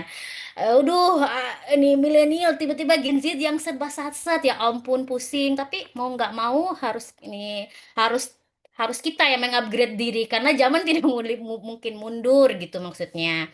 Dan dalam menulis saya rasa dengan kemampuan semua orang di sini menulisnya semua pasti itu hal yang dasar yang sudah kita punya, tinggal itu tadi, tinggal kita menyesuaikan dengan perubahan-perubahan sedikit, dengan perubahan yang mengikuti. Istilahnya kita mau ini founding, dapat dana dari founder kan. Jadi kita harus mengikuti yang foundernya mau apa, kita harus ikut gitu. Mengikuti aja. Pokoknya Ibu semangat. Dan kalau yang untuk mungkin sharing-sharing yang lain, jujur eh saya juga bukan tipe yang mungkin ini kita semua ini mungkin punya prinsip hidup masing-masing ya terkait RAB dan sebagainya. Itu kenapa diperuntukkan untuk siapa? Itu secara pribadi mungkin atau yang di konten ini saya tidak bisa berkomentar banyak karena kembali lagi itu istilahnya ke tim kita. Kadang makanya kenapa kita harus ini dalam dalam kita berproses kalau ini yang mungkin bisa saya ambil bisa saya mencoba bermasuk ke suasana seperti itu. Jadi ibu harus semangat, ibu yang harus ketua tim gitu. Intinya harus begitu. Karena kita yang ketika kita yang ketika mau tidak mau ketika kita anggota event ya, maksudnya mohon maaf mungkin meskipun itu ide dan itu memang banyak sering terjadi ya momen-momen seperti ibu itu bukan hal yang baru di dunia akademisi ya di dunia dosen itu bukan hal yang baru bahkan ada yang mungkin kita belum bisa mengajukan mungkin ada orang lain istilahnya pakai nama dan sebagainya itu bukan hal yang baru namun ketika itu menjadi concern, jadi pengaruh untuk diri ibu, istilahnya bertentang dengan mungkin apa yang kita biasanya ini, ya mau tidak mau, berarti harus lebih semangat. Biar kita yang harus jadi ketua, Ibu Endang yang harus jadi ketua, biar RAB yang tembus pun semua sesuai dengan yang Ibu Endang maksud gitu, sesuai dengan kita. Penting, namun itulah yang memang harus kita tetap berproses ketika akademisi itu memang riset tidak bisa sendiri. Intinya tidak bisa berkesemu nih. Kalau kita mau berkembang di dunia akademisi tidak bisa sendiri. Kita butuh tim yang solid, butuh tim yang sevisi istilahnya, sefrekuensi gitu, sefrekuensi sehingga eh, dalam diskusi, dalam bahkan hingga apalagi uang ya, kalau bercerita tentang ujung-ujungnya uang, aduh itu biar saudara bisa bakulai tapi dan bagaimana tapi intinya kalau memang kalau saya ibu harus tetap semangat, harus tetap berusaha, harus pokoknya harus berusaha biar biar bisa jadi ketua tim dan mengatur semuanya sendiri sih kalau menurut saya. Berarti Bu Titinnya harus mentor ya nanti. Iya, Ibu. Untuk short sharing atau untuk ini apa silahkan. Saya rasa ini juga ini Iya, dengan wadah dari Kompas Corner itu juga wadah iya. yang ada yang ketika ada sharing apapun mutu bantuan, saya rasa yang terlibat di dalam komunitas ini pun sudah siap sedia Hmm. membantu, Bu. Jadi Oke, siap. kasihkan saja. Ya, Ya, mungkin itu. insya Allah. Oke, terima kasih sekali Kak Titi dan Ibu Endang, semangat sekali ya dan sangat positif sekali diskusinya. Saya mau merespon dulu Ibu Endang apresiasinya, terima kasih pada Composing Corner. Composing Corner ini dia baru sangat muda sekali ya dari 2024 Januari dan semoga bisa umur panjang, harapannya begitu. Dan ini teman-teman kalau bisa lihat di layar ya, saya share tentang, jadi kemarin kan saya ikut juga, tapi belum rezeki. Jadi penasaran, saya cari semuanya. Dan yang dari kampus-kampus Maluku Utara, terus saya tulis semua judul-judulnya. Nah, karena saya dari Unipas, saya pasti pamer yang Unipas dulu dong ya. Ini daftar dari Unipasnya, dan tadi seperti yang Ibu Titin bilang, ada tiga dari pendidikan ya. Yang satu itu, um, mana ya? Nih, Ibu Lady ada di sini loh tadi. Ya, Ibu juga ada di sini. Ibu adalah salah satu penerima dana Bima untuk yang tahun ini. Judulnya itu tentang analisis implementasi media pembelajaran berbasis kearifan lokal di SD Negeri Gorua, menjaga warisan budaya di wilayah perbatasan. Nanti kalau Ibu Edi bisa kesempatan, bisa unmute ataupun on cam berbagi, silahkan ya. Kemudian ini Ibu Edi itu Ini sudah 2 tahun PPG. berturut-turut nih Ibu Ledi nih. Iya, Ibu Edi langganan. Penerusnya Kak Titin. Uh. Terus itu kalau Ibu Edi itu pendidikan di PGSD. Ada juga Ibu Mega, Megawati Basri, ini pendidikan di bahasa Inggris. Judulnya itu integrasi media work world, upaya meningkatkan kemampuan kosakata bahasa Inggris siswa di SMP 18 Morotai Utara. Kemudian ada juga yang pendidikan ya dari Pak Rizky. Pak Rizky itu PGSD sama kayak Ibu Edi. Judulnya itu Blue School, model integrasi pendidikan perubahan iklim pada IPA SD berbasis sumber daya lokal di wilayah pesisir. Dan kalau saya boleh refleksi judul saya, Kak Titin, kayaknya dulu saya terlalu luar-luar begitu. Jadi kayak kurang menjual ya. Jadi Gimana? dari judul saja kok kurang menjual, pas isi juga luar-luar juga begitu kayaknya. Jadi nanti butuh diskusi lebih lanjut. Karena kemarin saya sudah tanya-tanya loh ke teman-teman dosen yang lain juga gitu. Tapi memang belum rezeki saja. Jadi mungkin next time, tapi tidak putus semangat. Next time tahun depan mau coba lagi dan mau coba tulis yang lebih menjual dari judul sampai isi. Karena saya lihat di sini dan saya refleksi, semua judulnya tuh bukan cuma panjang ya, bukan cuma panjang, tapi juga kayak berbobot dan kayak bajual begitu. Terus Bima Bali begitu. Ya kan? Setuju terhadap kalau Kak Titin melihat sekilas begini? Ya. Gimana? Nah, benar sekali. Makanya ini yang saya bilang ada aturan yang tidak tertulis, hanya tersirat gitu kan. Nah, kalau di Bima, di buku panduan menyatakan judul tidak boleh lebih dari 15 kata atau tidak boleh begini lebih kata. Tapi bagaimana kita itu tadi yang kayak ini Dwi bilang harus menjual, melihat apa yang lagi in, apa yang lagi tren. Misalkan kalau di Morotai, so pasti Morotai trennya tuh daerah 3T yang jadi kalau untuk apa-apa tuh pasti jadi pusat perhatian. Terus belum lagi ada model-model terbaru di bidang-bidang ilmu masing-masing kan, kearifan lokal itu bahas topik-topik yang memang kalau diangkat itu pasti enak itu. Atau ada topik lain yang mungkin juga belum terangkat kayak UMKM kayak begitu tuh hal-hal kecil yang kalau kita bisa sinkronkan dengan tujuan riset kita diramu menjadi bagus tanpa menghilangkan bidang ilmu kita, itu tuh tadi yang tong jual Bima Bali kayak begitu. Iya, begitu ya. Jadi ini teman-teman bisa cek Instagram, bisa lihat beberapa postingannya kalau penasaran dan mau baca juga yang lain-lainnya. Ini saya lihat kemarin pas pengumuman, terus lihat kan pengumumannya kan kayak PDF panjang gitu kan.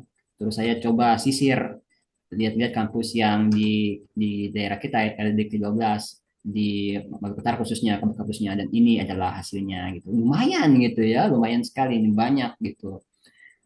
Oke, terima kasih. Next, kita kembali lagi ke Q&A. Apakah teman-teman, Bapak Ibu di sini ada pertanyaan lagi ke Ibu Titin? Kata saya jadi bingung mau panggil Ibu Titin atau Kak Titin ini ya.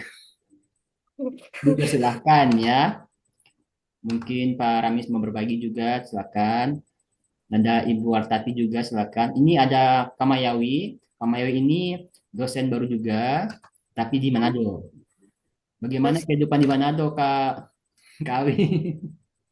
Eh, iya di sini tuh memang saya apa ya tadi tuh baru join karena baru pas buka buka grup ada ini terus kan saya sudah mulai bergelut ke sini jadi mau coba apa join biar ada pengetahuan karena benar-benar saya masih sangat baru CPNS juga dan benar-benar belum tahu dunia hibah penelitian tuh seperti apa jadi ya, coba ikut dan ya lumayan sangat memberikan insight baru untuk saya. Semoga bisa sangat bermanfaat sih bagi saya untuk ke depan nanti. Terima kasih Kak Dwi.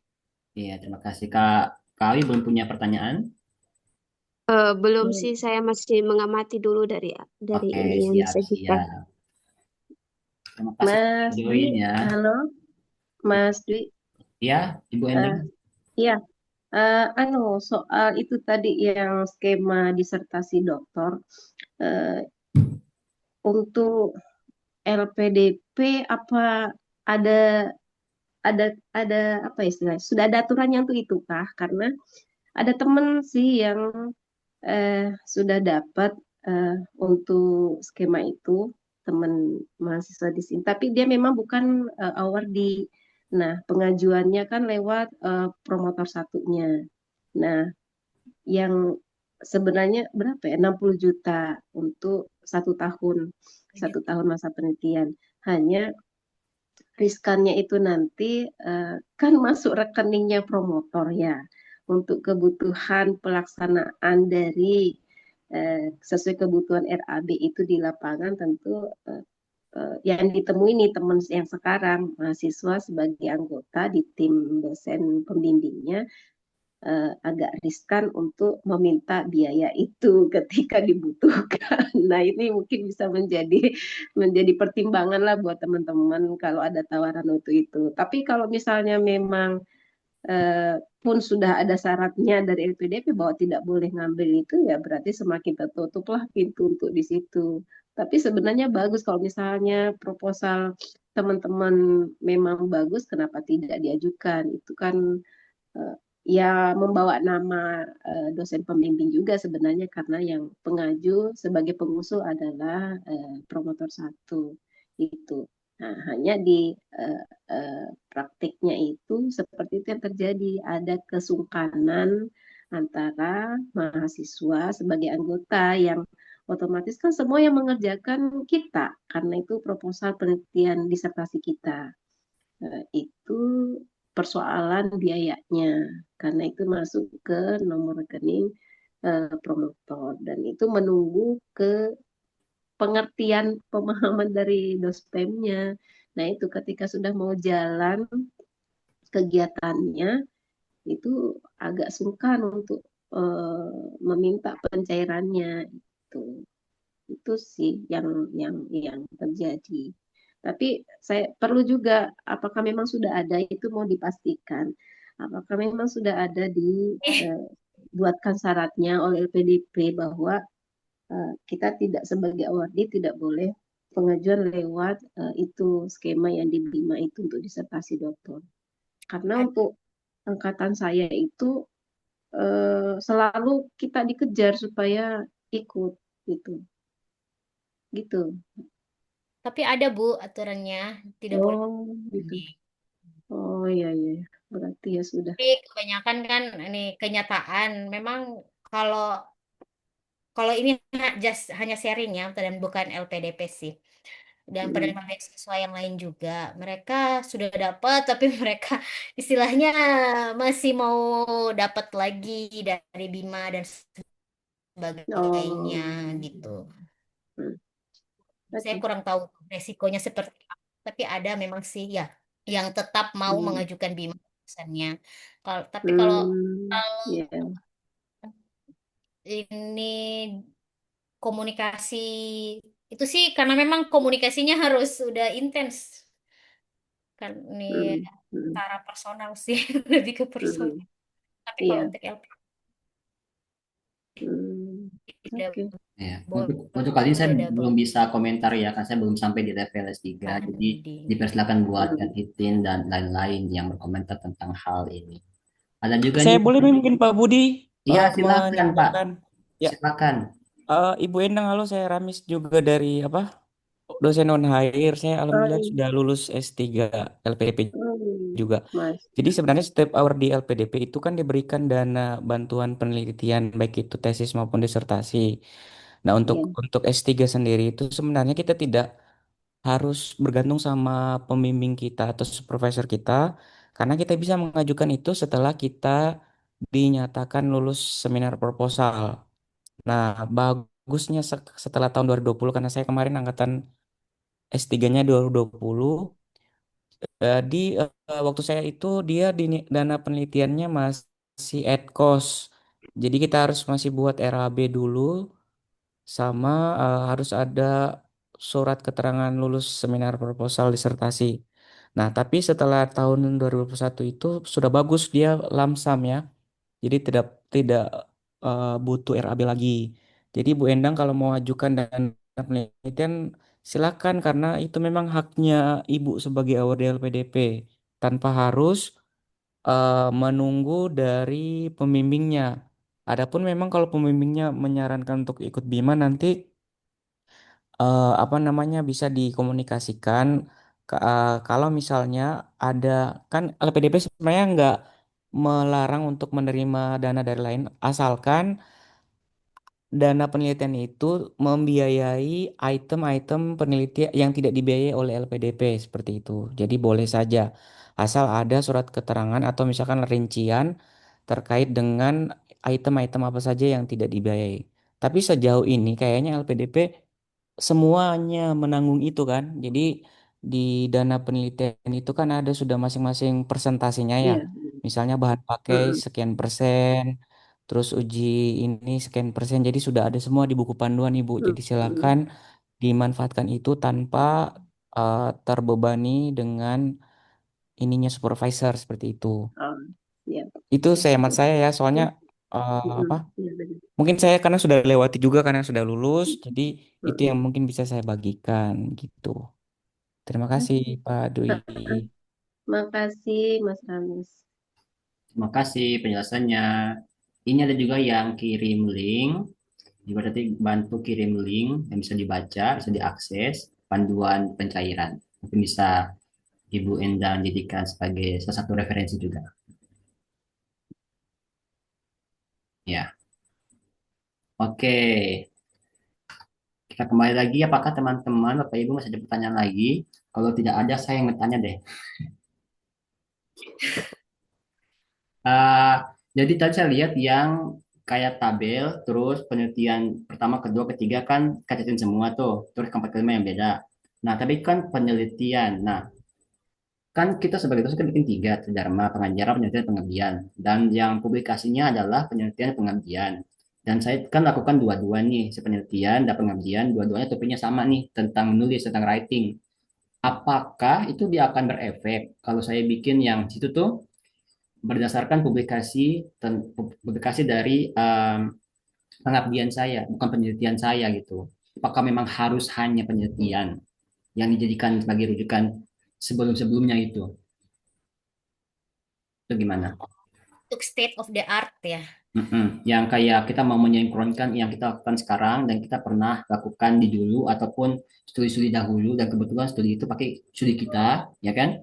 Nah, saya kan jalannya dua-dua nih. Penelitian saya selalu tentang writing, pengabdian saya selalu tentang writing. Nah, kalau kita masuk ke situ, yang tabel tadi itu, apakah kalau publikasinya dia publikasi pengabdian, dia tidak nyambung, tidak boleh? Apakah saya hanya harus taruh yang publikasi penelitian saja?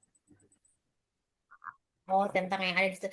Sebenarnya tentang kalau untuk terkait publikasi ini yang state of the art itu karena based on penelitian sebelumnya ya. Iya. Tapi menurut saya kalau dari hasil pengabdian masyarakat itu punya informasi baru yang memang itu layak sebagai dasar pun tidak masalah menurut saya.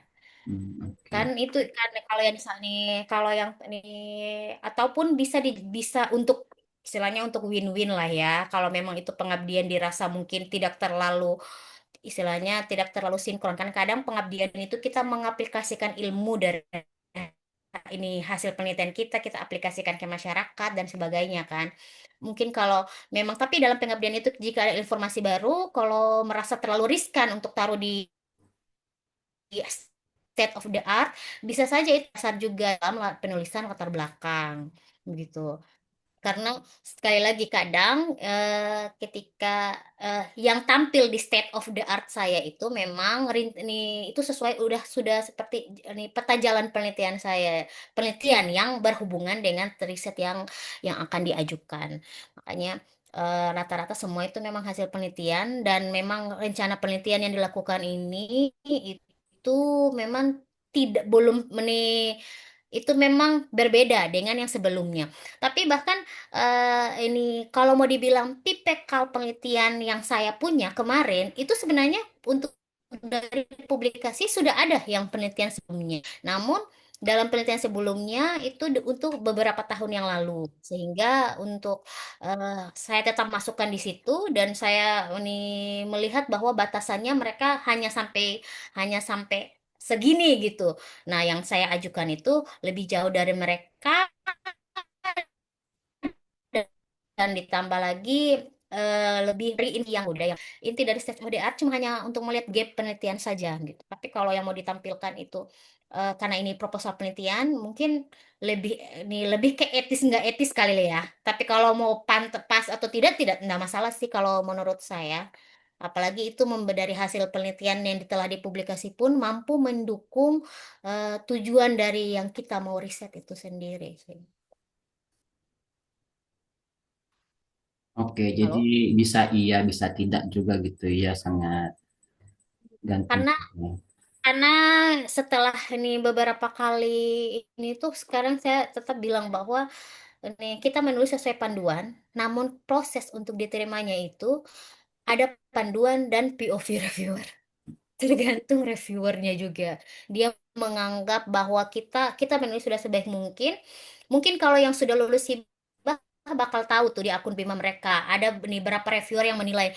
Kadang menurut reviewer yang satu penelitian kita ini bagus, ada yang menurut tidak bagus, tapi jadi eksekusi terakhirnya ya layak atau tidak, diterima atau tidak gitu.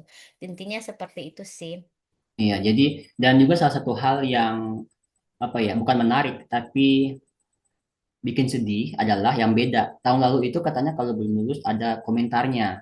Tahun ini belum lulus, ya ada komentarnya kan. Jadi kita kayak kita kurang tahu kita kurangnya di mana gitu. Kita mau mau improve di bagian mananya kan tidak ada komentar ya kan. Kalau tahun lalu katanya ada.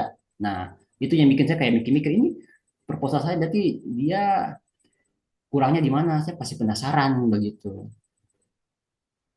Iya.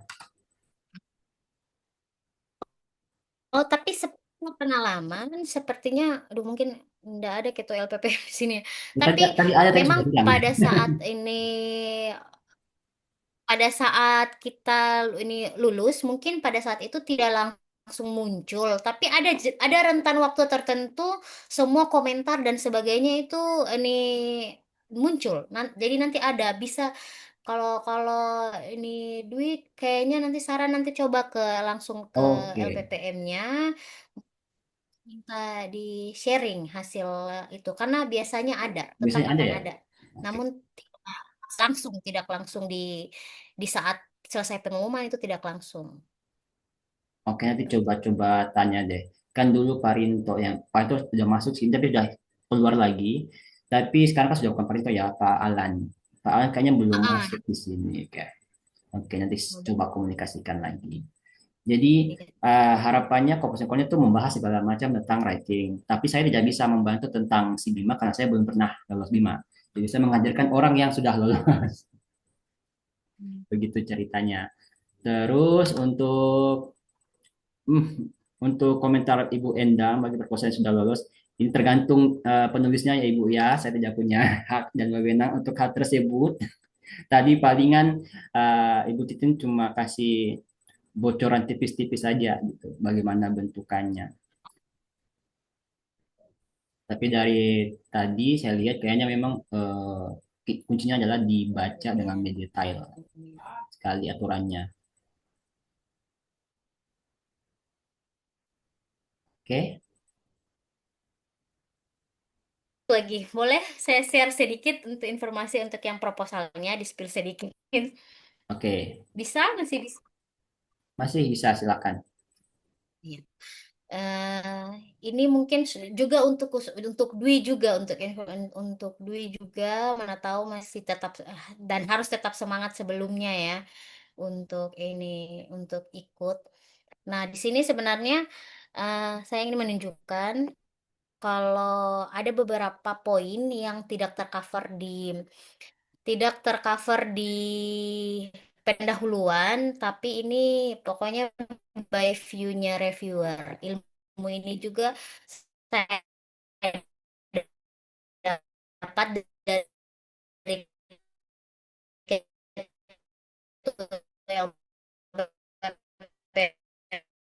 yang sebelumnya yang juga pelatihan dengan revenue. Nah, dari isi proposalnya. Nah, kalau judul dan sebagainya itu otomatis ini tergantung ya.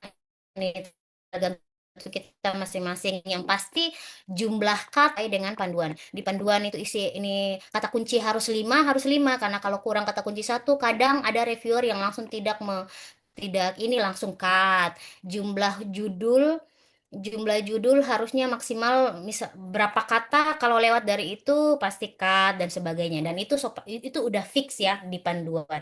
Nah, yang di luar dari panduan yang tak tertulis itu seperti yang di sini saya contohkan di ringkasan. Ada beberapa part-part tertentu yang digaris bawah, di bold.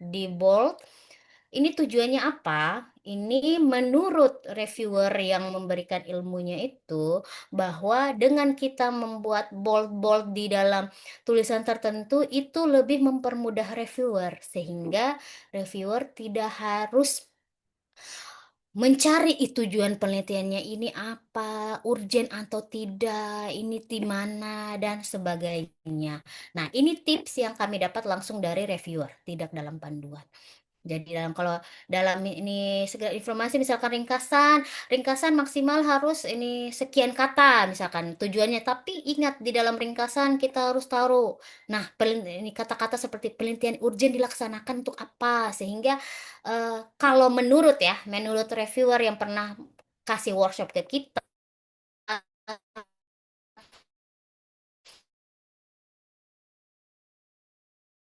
itu beliau bilang begini, Pak Ricardo itu ping reviewer yang akan mau menjelaskan. Ini maksudnya apa sih? Ini maksudnya apa sih? Begitu ke reviewer. Sedangkan reviewer harus membaca sekian banyak. Nah, untuk mempermudah reviewer untuk membaca, ya kita ini bagusnya ditulis itu. Nah, penelitian ini urgennya apa? Diulang beberapa kali pun tidak apa-apa. Itu tinggal bagaimana cara kita untuk menuliskan bahwa penting atau tidak penelitian ini. Jadi terlihat kalau urgennya di mana. Di sini saya bahkan boldnya urgennya ada 2 kali. Tujuan penelitian dalam paragraf yang singkat ini pun langsung saya bold, penelitian ini bertujuan di mana, sehingga mereka mungkin saja bisa langsung tujuannya apa gitu. Ditambah lagi karena ini ringkasan, langsung ditulis. Luaran penelitian juga saya bold, di luarannya kemana gitu langsung ditulis. Kalau karena fundamental tujuannya harus ini Scopus, kita langsung udah tahu juga kemana, ke Scopus berapa, ki berapa, bila perlu langsung tulis nama, linknya juga langsung ini ditaruh seperti itu, sehingga mempermudah ini istilahnya, bukan mempermudah, selain mempermudah dapat meyakinkan yang reviewer bahwa kita sudah se-prepare itu dalam penelitian. Nah, kalau hal-hal yang kayak daftar kata kunci dan sebagainya itu memang diatur juga di reviewer, di panduan misalkan. Nah, di sini hal yang sama juga saya tuh ini tulis juga di latar belakang dengan kata yang cukup, ya, dengan jumlah kata seluruh proposal yang dibatasi, pendahuluan di sini juga untuk memudahkan saya juga taruh ini di bold beberapa kata sangat penting, ada kata sangat penting. Ini penting bahkan, jadi ada 3 kali kata yang yang penekanan bahwa ini tuh penting untuk melakukan.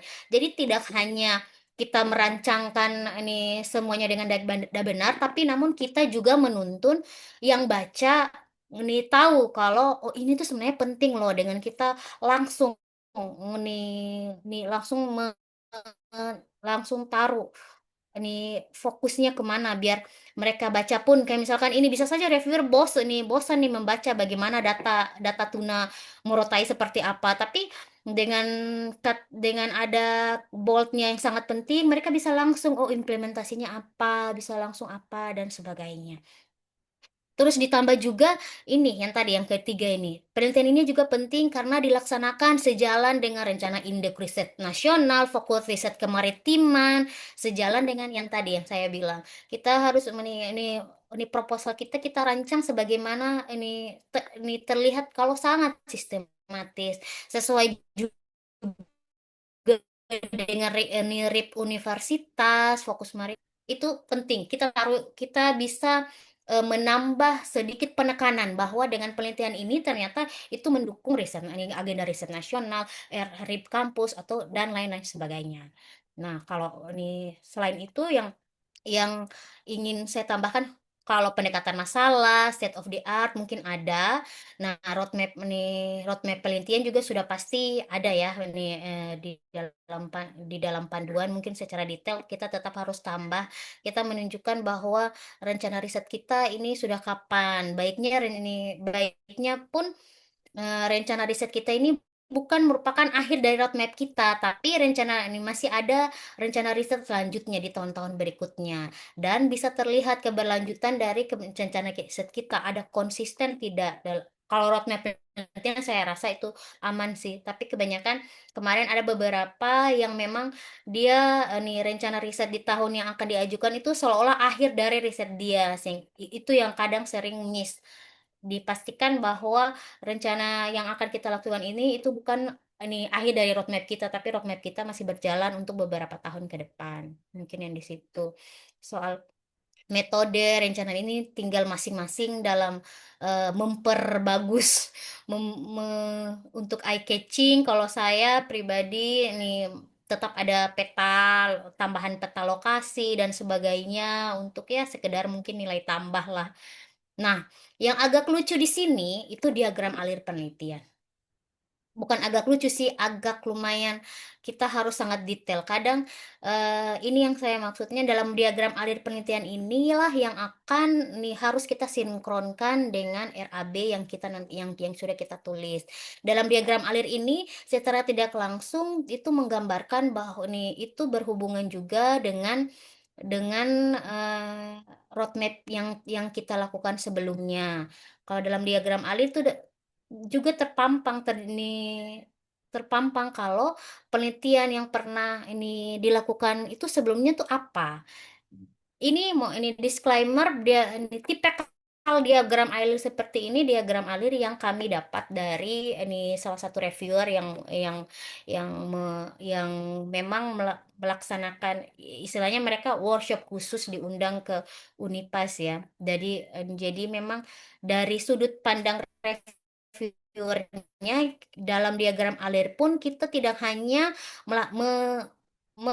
menunjukkan alir penelitian kita saat ini. Tapi ini ada informasi bahwa penelitian sebelumnya itu seperti apa.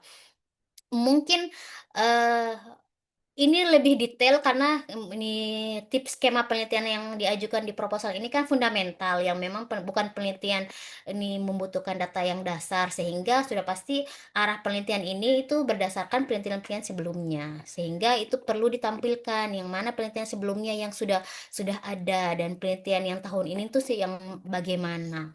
Nah, dalam prosedur kerjanya pun sangat detail di mana dalam ini kalau pada umumnya ya sebelumnya kita ini saya juga menulis alur penelitian ya udah ini dimulai dari kapan ini langkah selanjutnya buat apa namun waktu kami diajarkan oleh reviewer itu tidak ini udah sangat detail prosedurnya apa yang melaksanakan itu siapa apakah tim dan luaran dari langkah itu tuh seperti apa jadi detail. Terus dalam pengumpulan data ini siapa saja yang pelaksanaan, tujuannya apa. Jadi sudah jelas. Nah, dalam prosedur inilah yang nanti terkonfirmasi di RAB. Dalam RAB misalkan dalam pengumpulan data itu ada 6 domain. Siapa-siapa yang pergi ternyata ada yang penanggung jawabnya, jumlah orangnya, yang berapa yang pergi. Jadi tidak mentok harus ini tidak mentok. Oh pengambilan data 2 hari langsung tiba-tiba dihitung saja per hari. Nih misalkan per hari di RAB misalkan menghabiskan 500.000 pengambilan data 5 hari langsung 500 kali 500 oh itu bukan salah, tapi kalau kita menulisnya itu tidak salah juga. Itu ini tidak masalah, saya tidak bilang salah. Tapi kalau kita dalam menulis RAB-nya ditulis pengambilan data untuk 3 orang selama 5 hari dan rinciannya kalau kita menyesuaikan SBM SBK, misalkan untuk konsumsi per orang maksimal 80.000, di situ kan kita kali hitung-hitungannya juga sangat detail. Jadi 80.000 kali 3 dikali 5 gitu kan, lebih detail daripada kita langsung taruh ini untuk pengambilan data 5 hari langsung 500.000 kali 5 itu memang terlihat jumlahnya terlihat besar.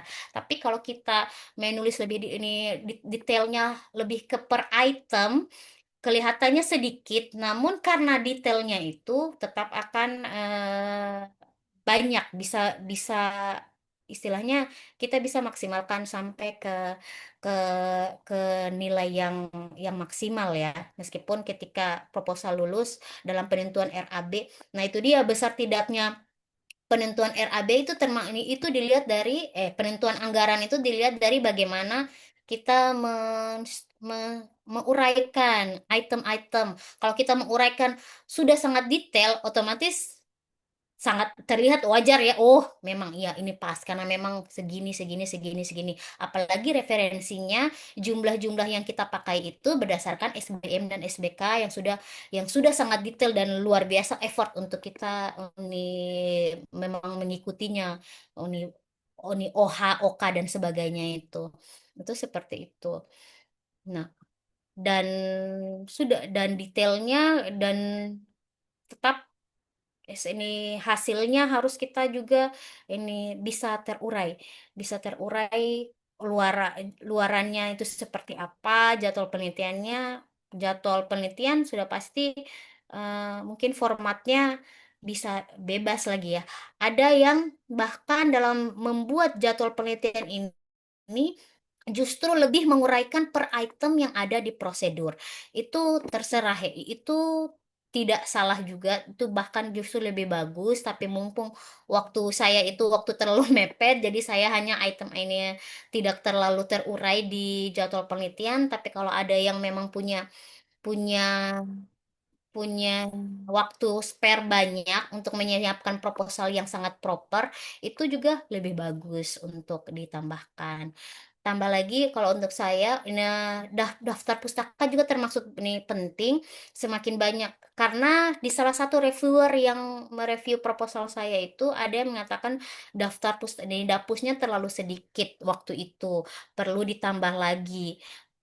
Oh, bukan ini yang waktu ini yang sekarang nih yang saya tulis ini udah 22 ini 22 narasumber pun dikatakan masih sedikit sehingga ketika dana saya sudah disetujui ada kesempatan untuk perbaikan lagi penyesuaian anggaran ke anggaran yang disetujui, otomatis sumber-sumber dana ini sumber pustaka dan sebagainya tetap mengikuti dengan ketentuan dari reviewer. Mungkin ini yang bisa saya share sedikit, ada tips-tips yang di luar dari yang ada di panduan berdasarkan pengalaman dan beberapa nih mentoring dengan sebelumnya ke teman-teman. Mungkin saya kembalikan ke Dwi. Oke, mungkin langsung respon saja ya. Pertanyaan saya yang langsung adalah, saya lihat tadi ada diagram tulang ikan, ada diagram alir. Apakah itu berlaku buat semua bidang ilmu atau hanya untuk perikanan? Oh, eh, maaf, nih untuk yang tadi, ya astaga sudah tutup lagi mah. Sebenarnya kalau ini ini mau kalau dikatakan berlaku tulang ini berlaku atau tidaknya itu saya juga tidak terlalu ini tidak bisa menjudge ya, tapi maksudnya ini karena kalau dengan diagram tulang ikan ini itu dia membantu tujuan untuk membantu memahami eh, lebih istilahnya lebih detail aja untuk Hmm, membuat mereka membantu oh arah penelitiannya gitu kan.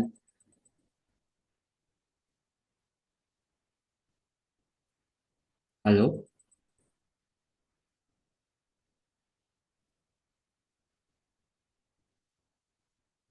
ini saya penjaringan atau petitum penjaringan?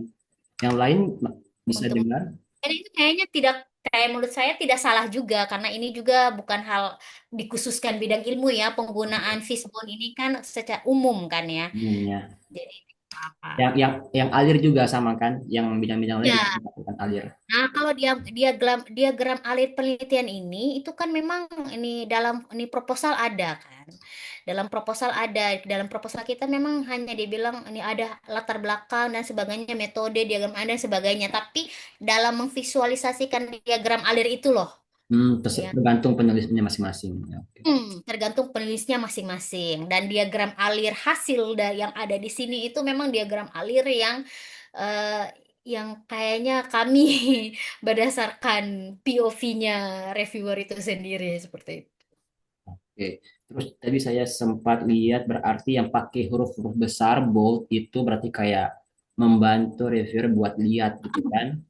Terus Ya, juga kayaknya sangat apa namanya sangat eksplisit gitu ya. Semua hal harus langsung dituliskan, diungkapkan gitu ya. supaya lebih jelas.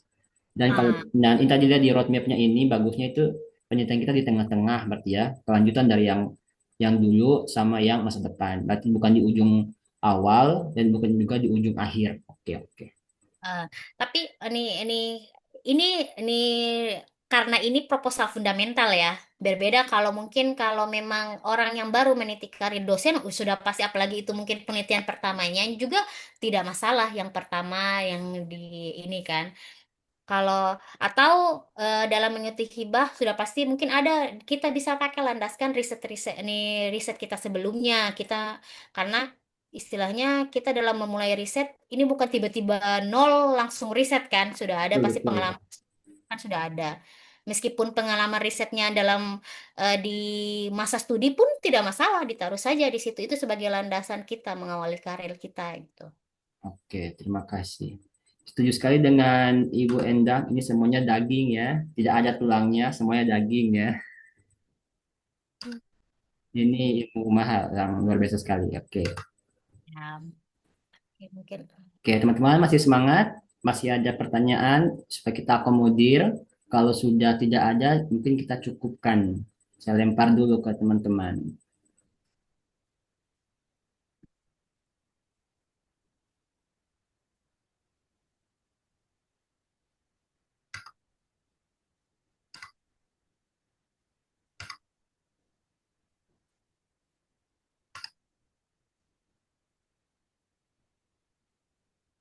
Oke.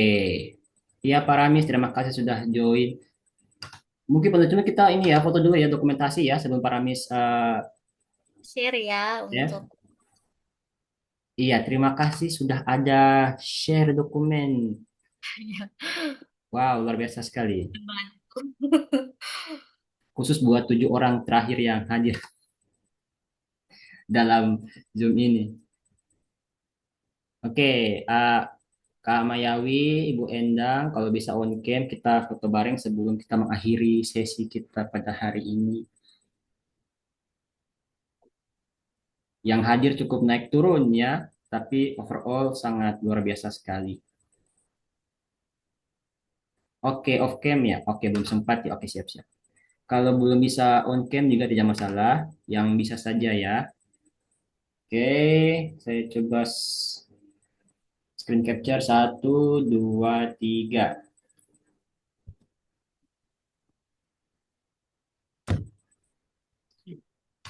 Oke, thank you semuanya. Thank you buat uh, speaker kita hari ini, pembicara kita hari ini, Kak Titin, untuk ilmunya, sharingnya tentang penulisan proposal penelitian, khususnya BIMA, Kemendikbudristek. Karena sekarang udah berubah ya, Kemdikbud sendiri, ke Kementerian Dasar Menengah sendiri, Kemendikbudristek sendiri, kayak agak bingung kita ya buat menyebut nama-nama ini si luar penyebut biasa tiap ini. tahun Ya, penyebutan. dia rubah terus.